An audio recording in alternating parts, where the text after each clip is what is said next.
Welcome to the Surgical Assistant Podcast, a podcast crafted by surgical assistants for surgical assistants, where professionalism meets passion.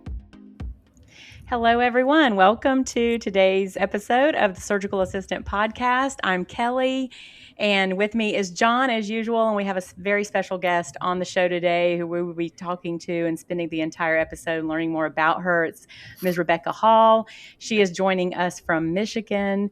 She is a surgical educator, an author, and leader in the surgical assisting community.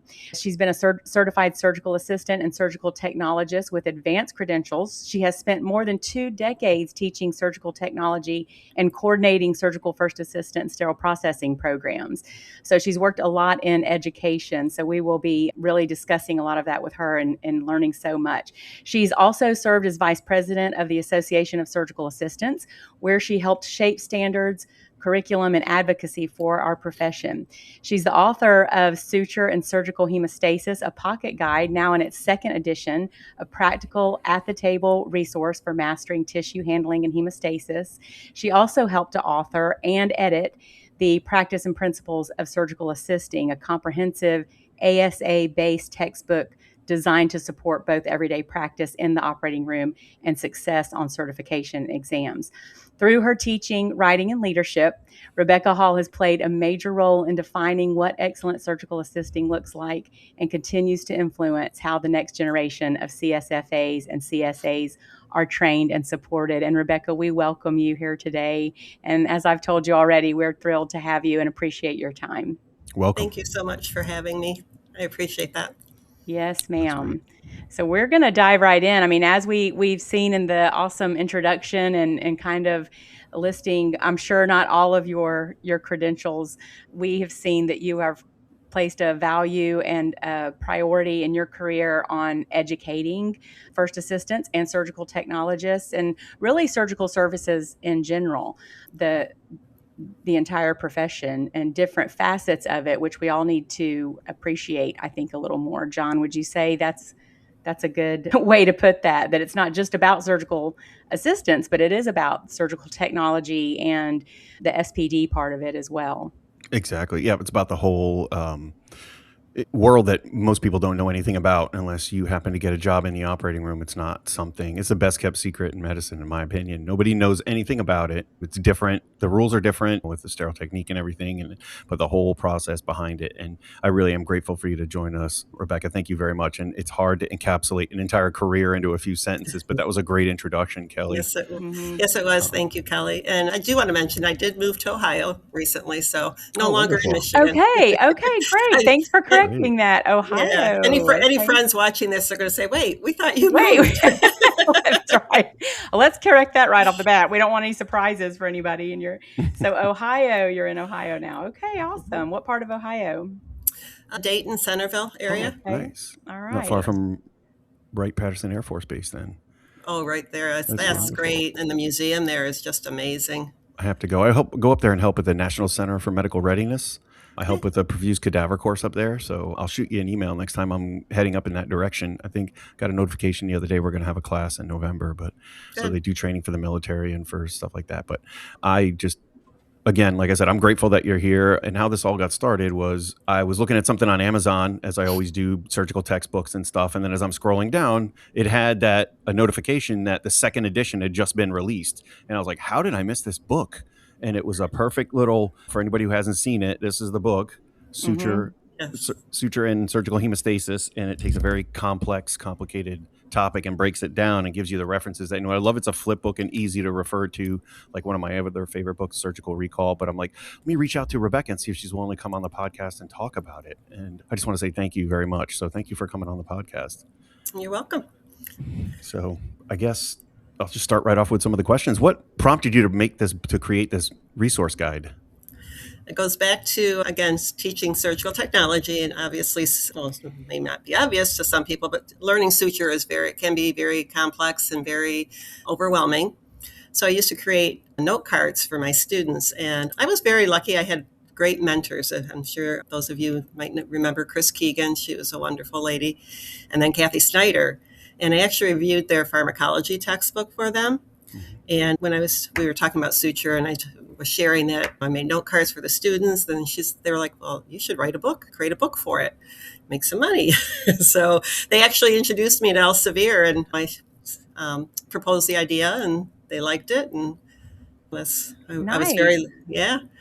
So working at Beaumont had its perks. Again, it's Corewell Health now, but Beaumont in Royal Oak, Michigan, very big hospital. They had so many resources. They had a photographer on site, so the photographer helped me with all the photographs for the pocket guide. And that was my goal, was to make it a pocket guide so it would fit in your lab coat pocket. So if you needed to pull it out as a resource, and I didn't want it to be so expensive that no one could afford it. So those were my two requests when we put this together. Oh, that's great. Yeah, because to me, I mean, that is one of the most important concepts and areas of surgical assisting that surgical assistants need to understand. That's our wheelhouse. That's what we do, because a lot of times we do clothes for the surgeon. And as a traveler, I read the card, I see what they like, but then I'll always ask them when they're leaving, how do you want me to close that? And they'll tell me, oh, do this, do this, do this, do this, running interrupted, whatever. And it's important for us to know, out of all the different sutures, what type we need to pick that's specific for that wound we're closing. Because infected wounds, if you're closing some of those, you need to use different suture material. We need to know the difference between absorbable and not absorbable, and your book runs all that down. I think it's great. That's why I think this is such an important resource for people. I think if you're a surgical assistant and you don't own this book, you're wrong. That's personally what I think. Thank you. And it was designed for the surg tech to learn suture, but for the surgical assistant, and also like PAs that are going to work in the operating room. So I wanted to make sure it was broad enough that it would help whoever wanted to work in the operating room. Absolutely. Yeah. Yep. I appreciate that you put mesh in there. I was so excited to see mesh. I texted John and said, did you know there's mesh in this book? There's mesh is covered. So, because you're right, those things are it's overwhelming. There are so many characteristics and an always evolving technology, right? Yes. In suture and mesh alike. And so many of those things, it's always evolving. It's a lot to know. And it's incumbent upon us to know about it. We need to stay in the know.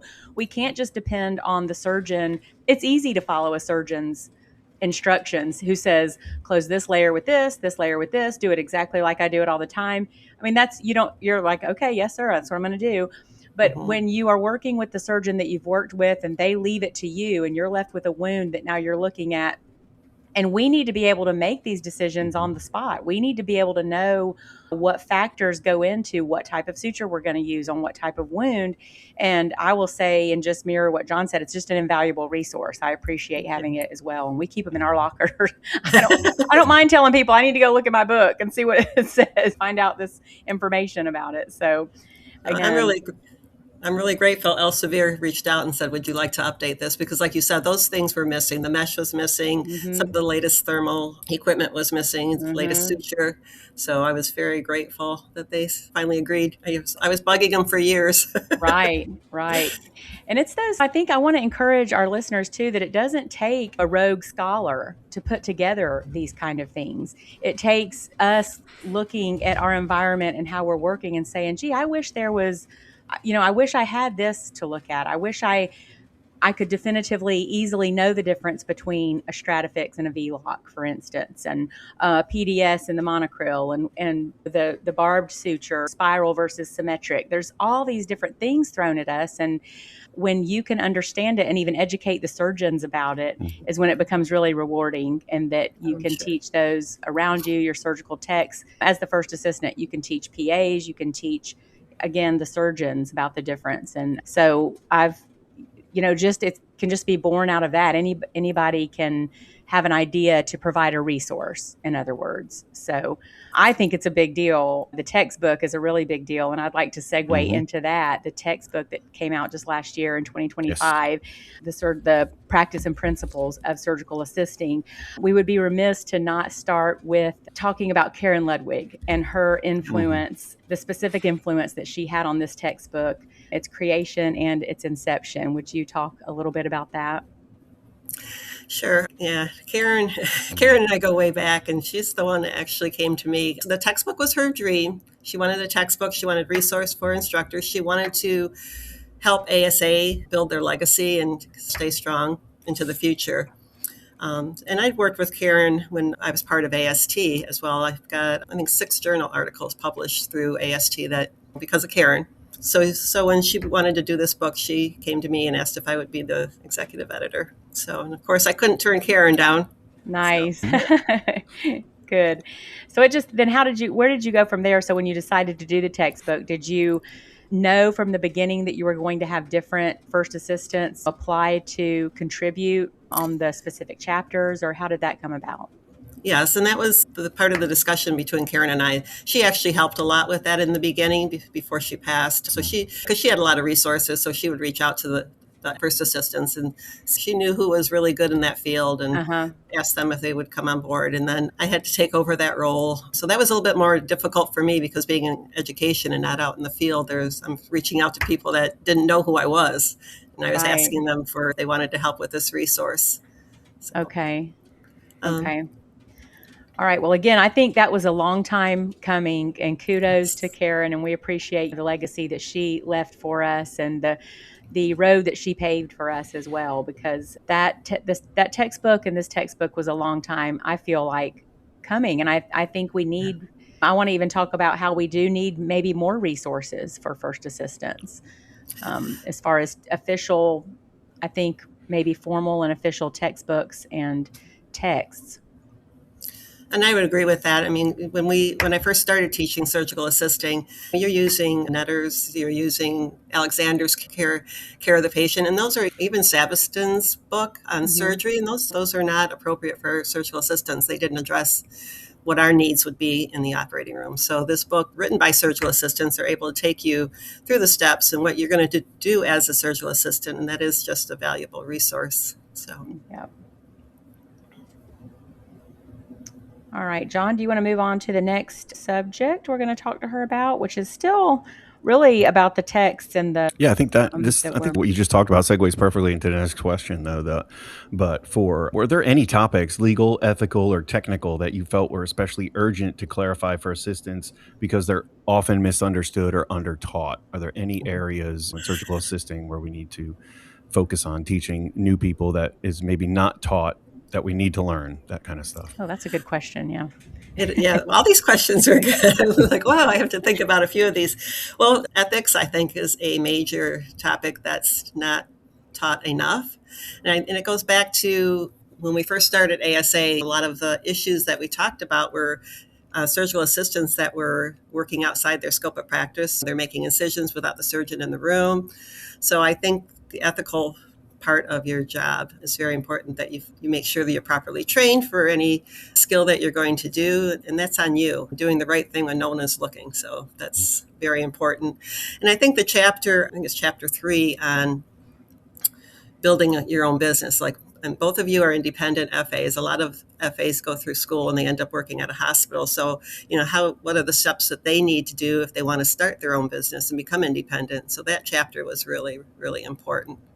So, yeah, I think I agree with you on that we can see on social media forums all the time how there's questions about basically scope of practice and can we do this and can we do that? And while a lot of times there is gray area, there's also a lot of yes and no area. And knowing that and having the integrity and ethical wherewithal to stand up and say, no, I'm not doing that, because surgeons will put you on the spot a lot of times. Yes, they will. They want done what they want done in the moment. And, I agree with you in that I don't think that is emphasized enough in our teaching, that you have to have a backbone. You have to have the knowledge to back up what you're going to do or not do.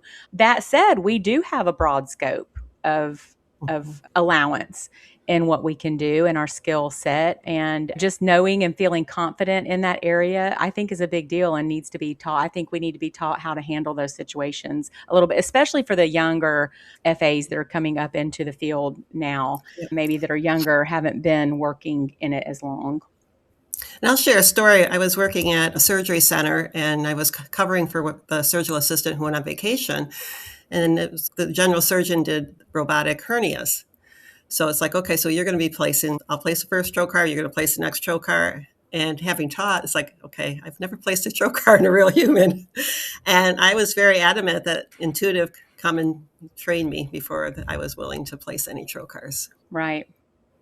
Well, and that's right. You have to do on your comfort level. I have a story similar to that, and it wasn't placing trocars, but it was learning the robot in general. I had not worked on that robot. I came to a facility and they wanted to teach me to do robots, but they kind of just threw me in and had the staff in the room, okay, push this button, pull this lever. And I did not like that at all. I said, I had to go to management and say, and this is a good example. I had to go to management and say, I do not feel comfortable learning like that. I would rather go to the official course that Intuitive has and learn, what they recommend and what their recommendations are and how to do it that way. And they did send me to a course to learn the fundamentals of the robot that way. So that's a good example of just kind of standing up for yourself and saying, Exactly.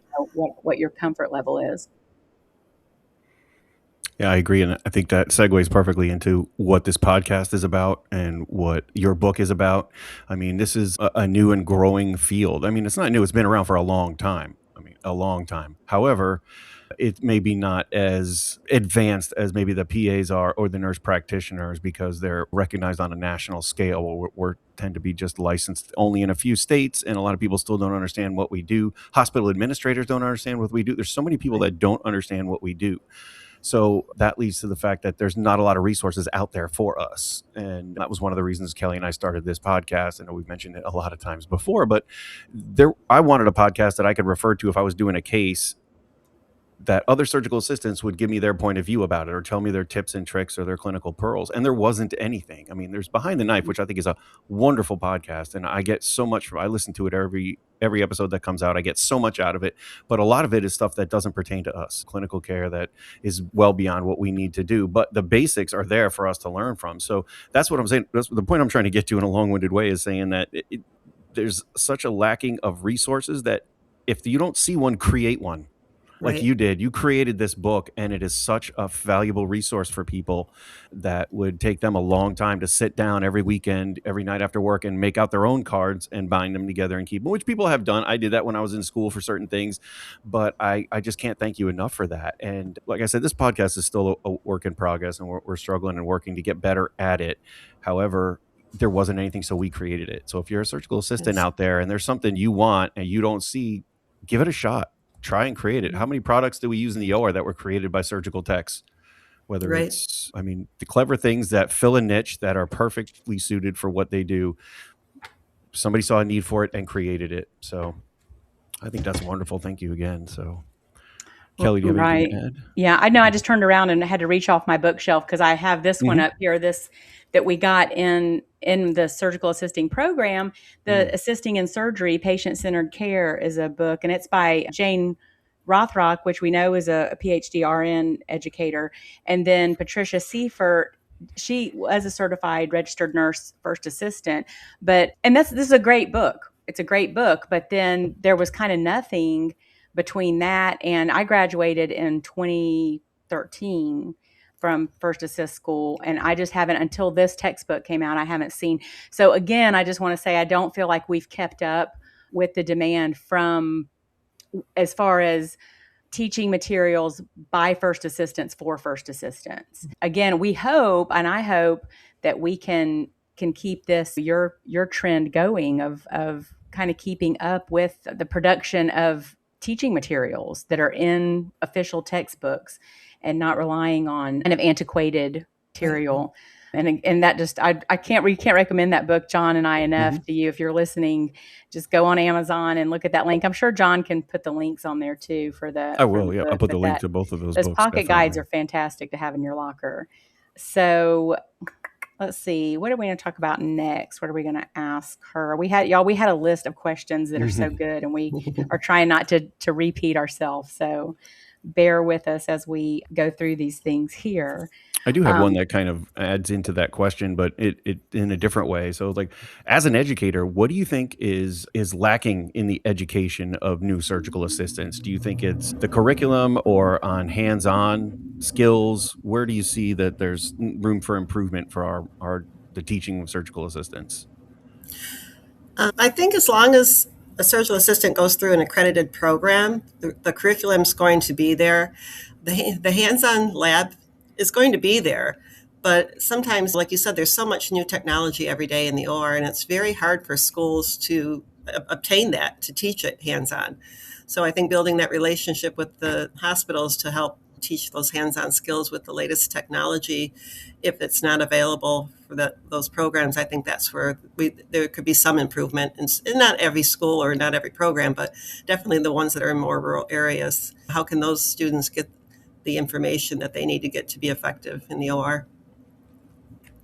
Exactly. Yes, and I think that's a good point. And I think that by virtue of this being the profession that it is, I think it's kind of put in our hands to manage our own exactly continuing education.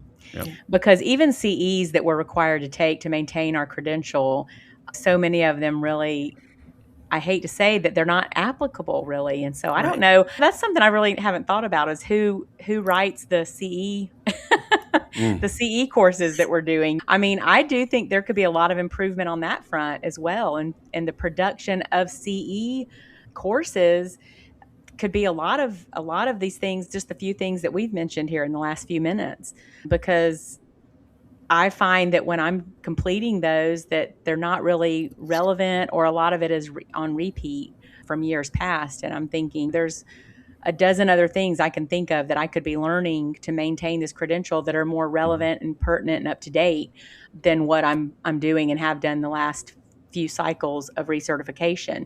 Do you know much about the CE? Now that is a pop question because we did not have that listed. I'm putting you on the spot. Well, do you know anything about how those CE courses are developed? Well, it's kind of funny how that you brought that up, because that was it did kind of lead one of the questions. Anyone can write like an article about a surgical procedure, and that's where a lot of the CE articles come from. So they, like ASA and NSAA, are always looking for like surgical assistants that would like to contribute to the education by writing a CE article. Okay. That was one of the outreaches when I was on board when I was the vice president of ASA. Like, how are we going to write CEs? We wanted to build our own CE bank, so to speak. But it's hard to find people that are willing to write. But if someone's interested in being published in that's just a great way to start. Start small with a procedure that you're very familiar with and write about it. I agree. That's a good, and honestly, I'll just be transparent, and I've never thought of it myself, and I'll be the number one person to complain and say, why don't we have any teaching on this? And I'm having to do all this work and nobody knows about it. But yeah, honestly, to Arlene, I know there are people listening that have the knowledge and the expertise and are resource people at your facility or where you're working. So that's an important tidbit of information, that if you have something to share of something that even in your facility that maybe you've been the go-to person for something specific, consider reaching out and just writing an article about it. I mean, you have AI to help you. Some people say, well, I can't write. I'm not a good writer. Well, you have more resources at your fingertips now than in any other time in history to help you write a cohesive article on what you're trying to teach. So that would be very helpful, to put it into writing and get it published. And one of the great resources would be your surgeons that you work with. I co-wrote the chapter on ENT, and I actually had one of my favorite ENT surgeons preview what I was writing and make sure everything was accurate, and he was more than willing to do that. So nice. Oh yeah, that's great. Wonderful. Yeah. So just encourage anybody out there, if you're that person that you've been around a while and you're that go-to person, look into it, because we need to share our knowledge now more than ever, to share it with each other. Don't hoard knowledge, but share it. And I've learned so much that has enhanced my career a lot. It was just from veteran first assistants and CSTs really teaching me and pouring into me and helping me along the way. And it's enhanced my practice for sure. So we need to do that for each other as well. Rebecca, if you had to define excellence in surgical assisting in 3 qualities, what would they be, and how can assistants actively cultivate those qualities day to day? That was one of the good questions. Let me see if I can find my notes on it. What question was that? That was number 9 on his list. Okay. I just jumped to it, John, because it stood out to me too. That's a great question. And It is a great question. I wanted to jump into it. Oh, well, thank you. Because John and I talk about being above average. We talk about not being status quo and doing the bare minimum, but like we want to be excellent and stand out. And if you care about, what you're doing in the operating room, you want to be that surgical assistant that maybe surgeons seek out, or they see a definite edge and difference in your practice. And so, and you mentioned the high standards, and I think that's really important to be willing to go above and beyond. We've all walked in that operating room where the surgical assistant's sitting in the chair sleeping while everyone else is kind of working. I've seen that. But so you want to be part of the team no matter what's going on at the time. You want to be invested in that patient and in that surgeon. And you talked about having an understanding of sterile processing, and that there is a different mindset from people that have gone up through the ranks. They've been in sterile processing, they've been a surg tech, and now they're a surgical assistant. Understanding the role that everyone brings to the OR, I think, builds empathy and gives you a lot of confidence. And I think that's something that the surgeons appreciate, understanding the instruments and knowing if something's broken and what to do about it and troubleshooting. And that, I think, builds your confidence. And again, knowledge is power as well. So I think that's putting all that together when you come to the OR every day and giving 100% is really going to make you stand out. Right. Yep. John, do you have anything to add to that?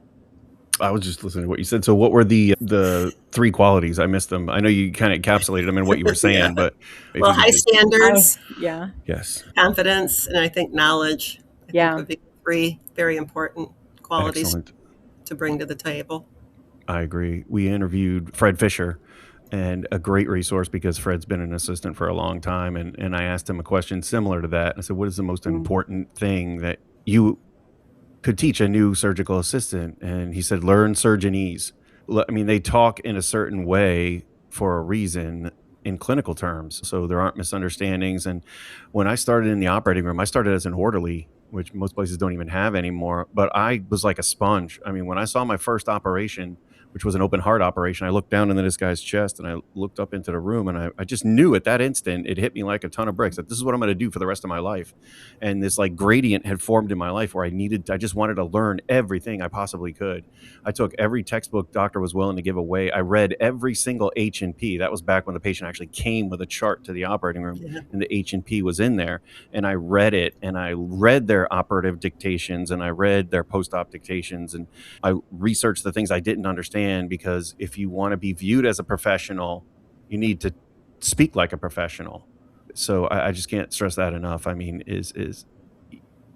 you can't just say, I don't know, you just can't, if you can't speak in layman's terms to a physician if you want to be understood correctly. And a lot of those words are condensed to convey a lot of information in a short period of time or in a short sentence. So I just think I'm in total agreement. So thanks. That's what I would say. Yeah.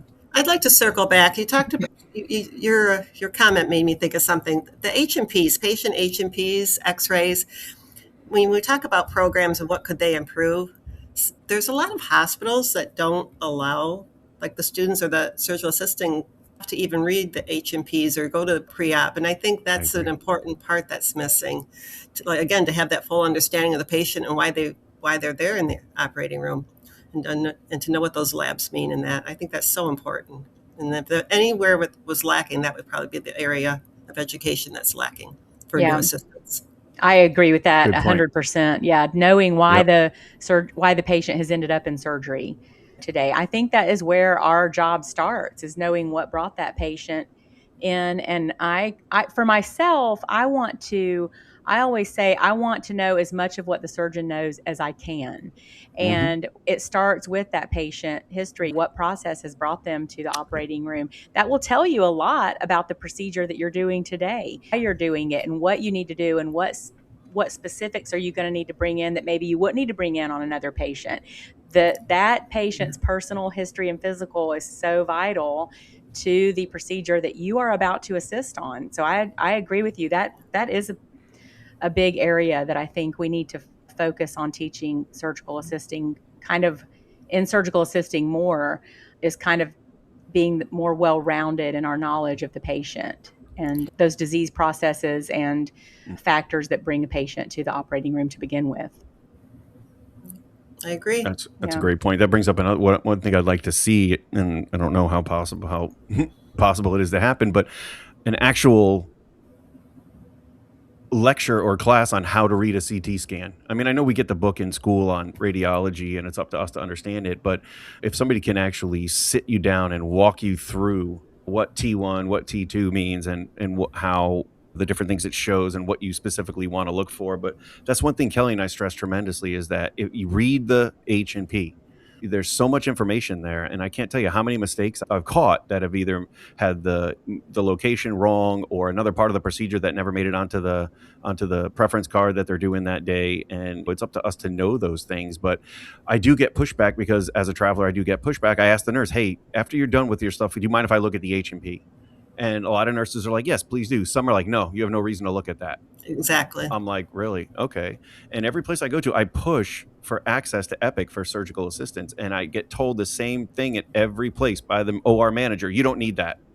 I'm like, really? I don't need that, huh? How come I just caught this that was in the H&P that nobody, even the nurse that read it didn't catch it? I did because that's my job and I need to know about my patient. Now, some places they do send a written or a typed out H&P in the chart with the patient to the operating room. That still happens at a lot of places, but I've been fortunate at several of my assignments, current one included, that I do get read-only access into Epic.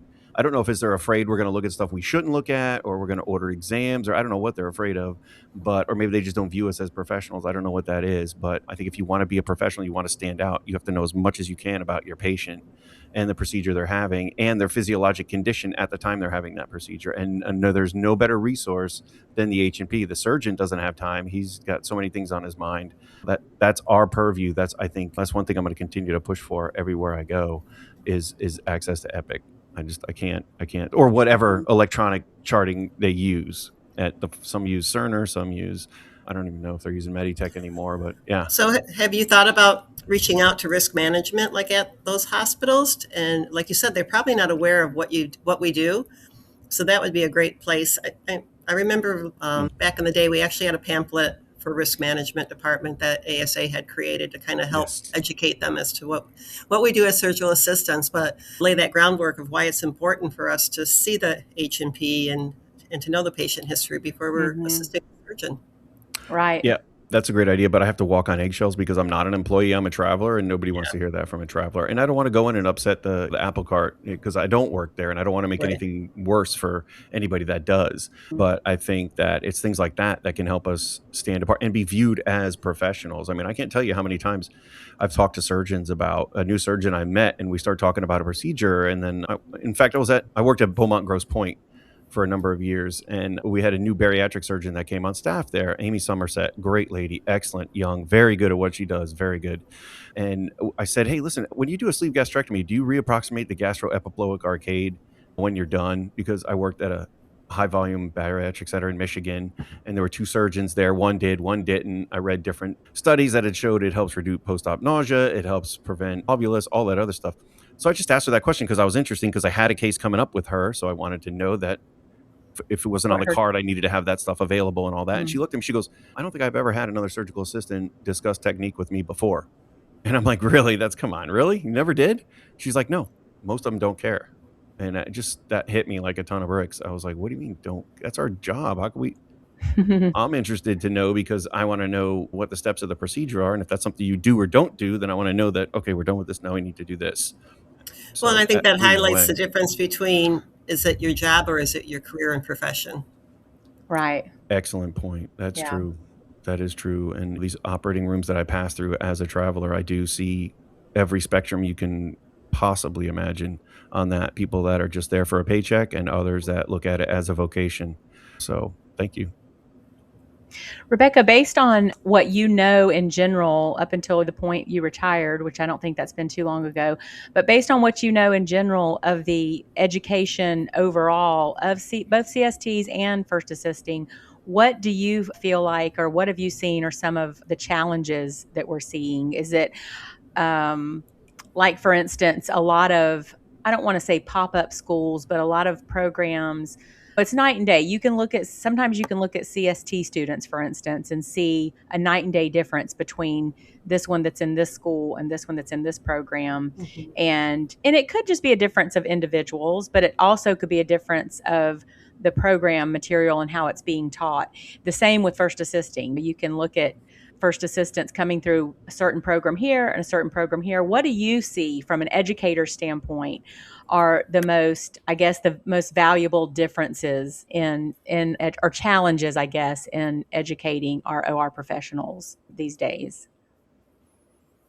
I think you Are there any in particular that you've Well, seen? I think you mentioned it as far as the different skill set that like an ST student brings to the OR, depending on what program they attend. And I think that Mm-hmm. has a lot to do with the staff.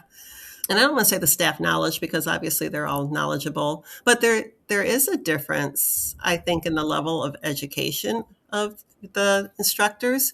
So, for Okay. example, someone who's been through a bachelor's program or a master's program that's teaching is definitely has a little bit more, I don't want to say tricks, but a little bit more knowledge on how to build the curriculum and how to present the curriculum Okay. for Yeah. understanding. So I think that makes a big difference versus like some programs just require the program instructor to be a CST or Mm-hmm. so I think the level of education that the instructors have makes a difference and their experience as well. Yeah. So surgical assisting to me is that there's a big difference between a surg tech student entering the OR and a surgical assistant student entering the OR. The surgical assisting student is there because they want to be. So there's a little bit more of effort. I don't, maybe that's the wrong word, but they're there because they want to learn. They want to be a surgical assistant. There are some STs that got into it because, oh, mom and dad thought this would be a good career for me. Okay. So That makes there's, sense. Yeah. yeah. So I think that surgical assisting is definitely very rewarding teaching because 9 out of 10 students there are there because they want to be and they want to learn and they want to be good at what they're doing. So it makes it a little bit more Yeah. and easier, so to Yeah. speak. It does, because I think maybe the word you were looking for was drive. They have more drive. That's what I Yeah. think of when I think Okay. Yeah. we're furthering and advancing our Yep. already established career and Correct. advancing that. And it is by choice. Yeah. So hopefully, and from what I've seen, the curriculum is keeping up, and first assistants that are graduating now or going through are getting good, solid training. I do feel like the hands-on didactic portion of training for first assisting, I think it could be more expanded across, or maybe more standardized, if I'm looking for the right word there. How do you feel about that? Just learning the operating, because John and I both went through Meridian, for example, Okay. and having the hands-on lab. And this could go back to how much experience you have as a CST as well and how much you've done.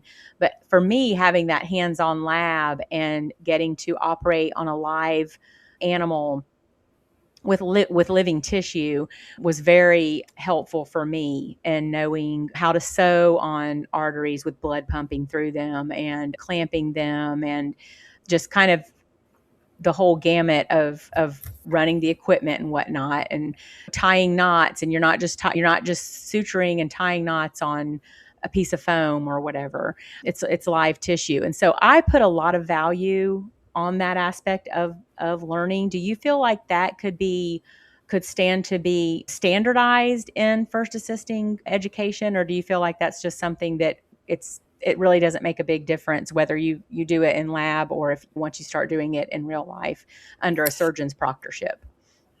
I think there is a big difference. I mean, Meridian, they have the ability to offer that a lot of schools don't. Public colleges and that probably do not have the resources for the live tissue. And having said that, I'm trying to regroup and rethink what you just said. I guess if I were going to Okay. put the question in a nutshell, yeah, I would say, do you feel like that aspect of teaching needs to be standardized? It That's would how I'm going to put it in a nutshell for you. in a perfect world, yes, that would be great. Now, the other flip side of that, there are hospitals, like you both are independent, so you have a special skill set. There are hospitals that do not utilize surgical assistants in the manner that they should. They're basically glorified techs. They're helping open the room. It's like instead of visiting the patient and checking the H&P or checking labs, they're opening the room for the so the procedure can go, that type of thing. So they go through this training, they go through this program, and they don't get to use any of those skill sets. So there's room for improvement on both sides. So as far as, like you said, the schools, if they could have a little bit more standardized in the hands-on lab, but who pays for that? That's not, it's very expensive to have that live tissue. Okay. And the anesthesia machines and whatnot.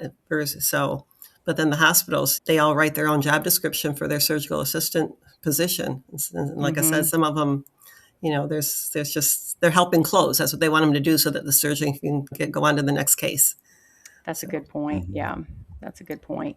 That it's a lot of money. It's a lot of commitment from the education institution standpoint for the reverse, where a lot of these first assistants are going to be going into situations where they're not really depended on to operate at the high scope. And John and I talk about that all. Let's not start on that rant, because let's not go down that rabbit hole, because we feel very strongly about that. And it's very frustrating. Yeah, it is. And to advocate for this profession on that front, that's part of it. To kind of bring to light how valuable a solid first assistant can be to an operating room.